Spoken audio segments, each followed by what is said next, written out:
के वरिष्ठ नेता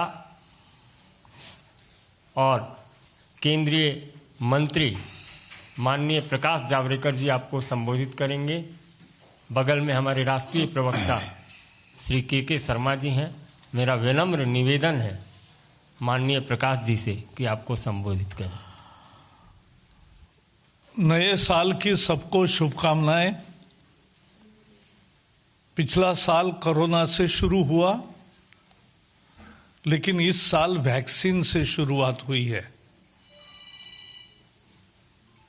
तो देश को एक आश्वस्त करने वाली ये साल रहेगा, ये मुझे विश्वास है। अमेरिका की एक प्रख्यात आकलन करने वाली संस्था है, सर्वे करने वाली संस्था है मॉर्निंग कंसल्ट्स। उसने 13 प्रमुख लोकतांत्रिक देशों के नेताओं का बारे में जनता को क्या लगता है इसका आकलन किया। और भारत के लिए गौरव का विषय है कि प्रधानमंत्री नरेंद्र मोदी जी का अप्रूवल रेटिंग सबसे ज्यादा 55% आया है। सभी प्रमुख देश इसमें थे, America, Britain, Australia, Canada, France, Italy, Japan, German, Brazil, Mexico, दक्षिण कोरिया, स्पेन। सभी प्रमुख देशों के नेताओं के बारे में जनता का आकलन किया गया और उस आकलन में 55 अप्रूवल रेटिंग के साथ सबसे आगे मोदी जी है। 2 नंबर पर मेक्सिको के अध्यक्ष है मैनुअल ओब्रेडोर, उनको 29 अप्रूवल रेटिंग है उनका। और तीसरे स्थान पर ऑस्ट्रेलिया के है 27 है। यानी एक तरह से पहले और दूसरे में लगभग आधे का अंतर है। तो ये जो है मोदी जी की लोकप्रियता। और सबसे विशेष बात है कि पिछले 6 साल दुनिया के एकमात्र नेता ऐसे हैं जिनकी लोकप्रियता लगातार बरकरार है या बढ़ रही है। 6 साल, इट्स अ रेयर फिनोमिना।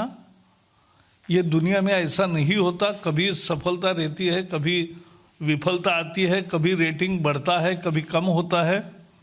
लेकिन मोदी जी है कि जिनका रेटिंग लगातार बढ़ रहा है।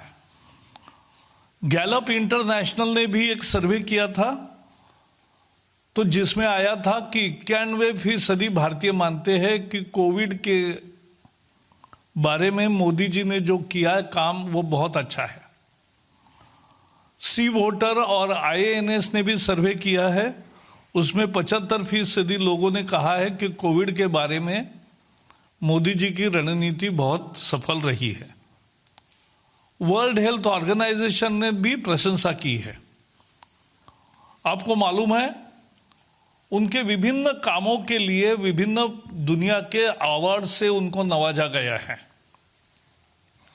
ये बेहद लोकप्रियता क्यों है? क्योंकि मोदी जी दूरदृष्टि से सोचने वाले नेता है। देश की विकास की उनकी एक निश्चित विजन है और उसके लिए वो कार्यक्रम बनाते हैं और सफल करते हैं। देश प्रथम, यही उनकी धारणा है। देश के लिए सब कुछ और देश ही सब कुछ। इस धारणा से जो काम करते हैं, सबका साथ, सबका विकास, सबका विश्वास, आत्मनिर्भर भारत की दृष्टि रखते हैं, उसको लेकर आगे बढ़ना चाहते हैं। Made in India, made for the world, ये नारा लेकर आगे बढ़ते हैं। दुनिया में भारत का स्थान भी बढ़ गया, दबदबा भी बढ़ गया। आज हमारे पार्टी के अध्यक्ष जगत प्रसाद नड्डा जी ने भी इस आकलन के बाद मोदी जी की भूरी भूरी प्रशंसा करके अपना ट्वीट किया है। हम अगर देखेंगे कि पिछला साल एक तरह से कोविड का वर्ष था, लेकिन इस वर्ष में मुझे याद है जनवरी के कैबिनेट मीटिंग्स में, यानी भारत में 30 जनवरी को पहली केस आई, लेकिन उसके पहले से चीन में हुआ था, तो उसके साथ ही उन्होंने मंत्रिमंडल के सभी साथियों को यह अवगत कराया कि ये एक गंभीर संकट आ रहा है और इसका ढंग से मुकाबला करना चाहिए। तो ये पहले से स्वयं जागरूक थे, संकट आने के बाद नहीं जागे हैं, पहले जागे हैं और उसका काम किया है, लोगों को साथ लिया। कोरोना योद्धा एक नई टर्म तैयार हुई, जो फ्रंटलाइन वर्कर्स है हेल्थ में, और पुलिस भी होंगे या बाकी भी लोग होंगे जो समाज की व्यवस्था रख रहे हैं, उनके लिए उन्होंने, लोगों ने थाली बजाओ, घंटानाद करो कहा, और देश भर 120 करोड़ 130 करोड़ लोग उसमें सहभागी हो, यह अद्भुत नजारा हमने देखा है। ऐसे ही कोरोना योद्धाओं के लिए दिए जलाने का भी आह्वान किया था, वो भी आया, तो जनता को सहभागी करके लिया इस मिशन कोरोना में, कोरोना से युद्ध किया और लोगों को जागरूक रखा। और बहुत सिंपल नारे उन्होंने गढ़े, 2 गज दूरी, मास्क है जरूरी। दूसरा नारा भी सब में लोकप्रिय हुआ, जब तक दवाई नहीं तब तक ढिलाई नहीं। और अब तीसरा, दवाई आने के बाद उन्होंने तीसरा नारा दिया है, दवाई भी कड़ाई भी। तो सावधानी बरतने का अभी भी उनका सलाह सब देश को है। उन्होंने समय पर लॉकडाउन किया,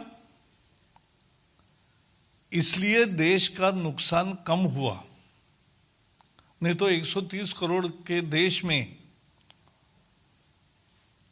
यह बीमारी भयंकर रीति से फैल सकती थी। अमेरिका में 3 करोड़ लोगों को इन्फेक्शन हो गया।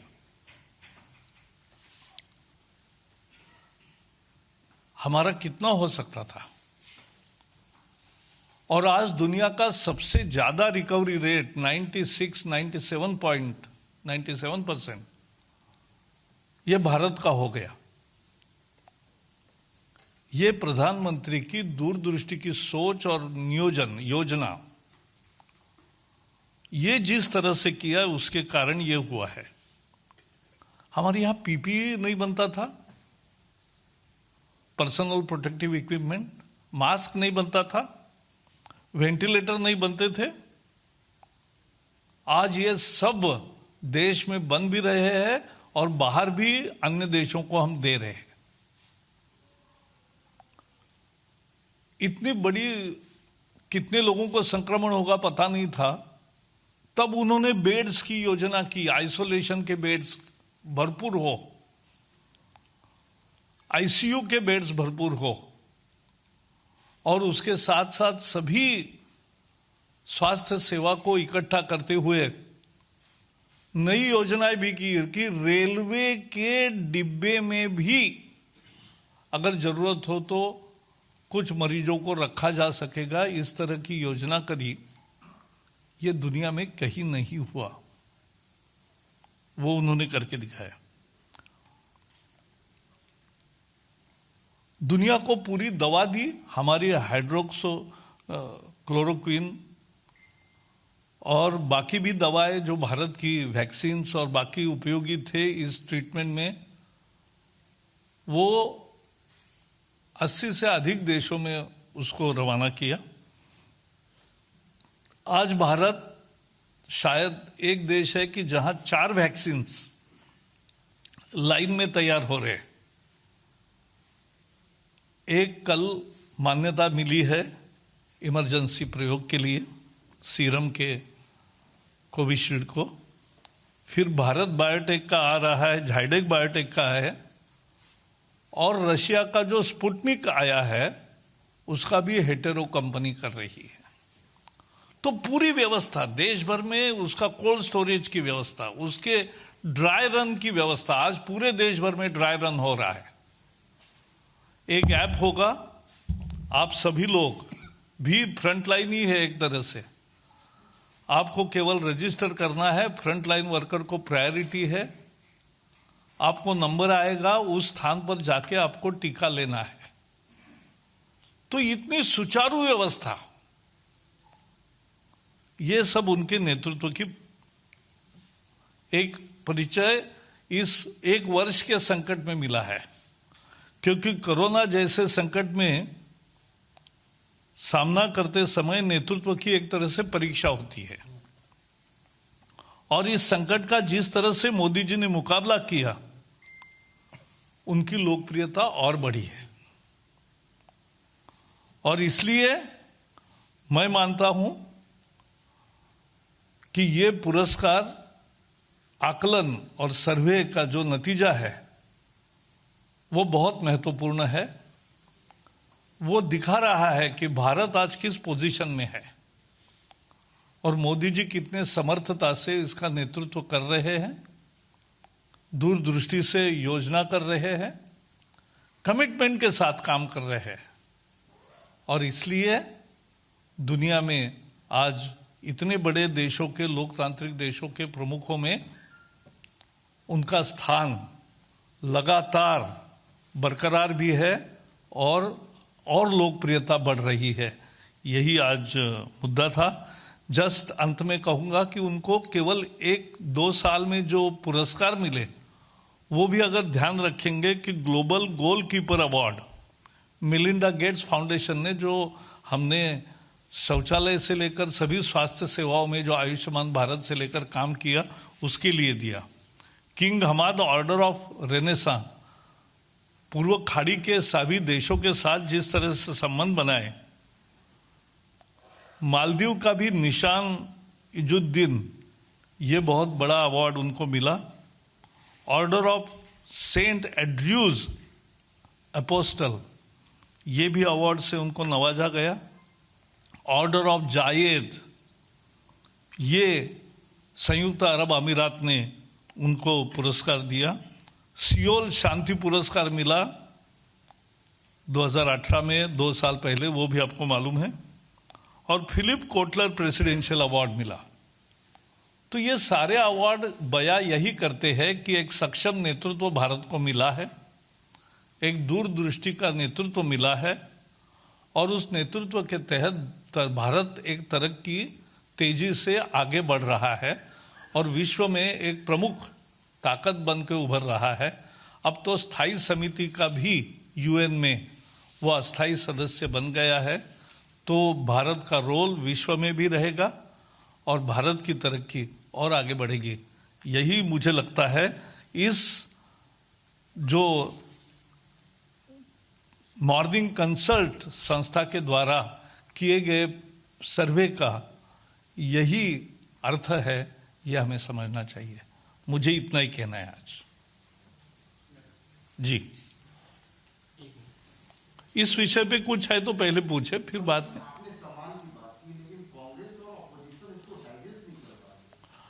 ऐसा है, किसी को हजम नहीं होता है, लेकिन उससे वास्तविकता नहीं बदलती।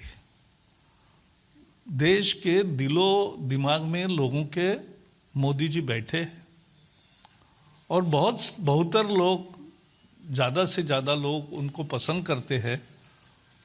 और 19 का विजय भी एक उसी का परिणाम है। और बाकी भी हमारे ग्राम पंचायत से लेकर जिला परिषद से लेकर विधानसभाओं तक जो सफलता मिल रही है। मैं एक उदाहरण बताऊं, मैं पुणे में, हमारे यहाँ पहली दफ़ा बीजेपी को पूरा बहुमत मिल गया कॉरपोरेशन में और 100 हमारे कॉरपोरेटर्स चुने गए।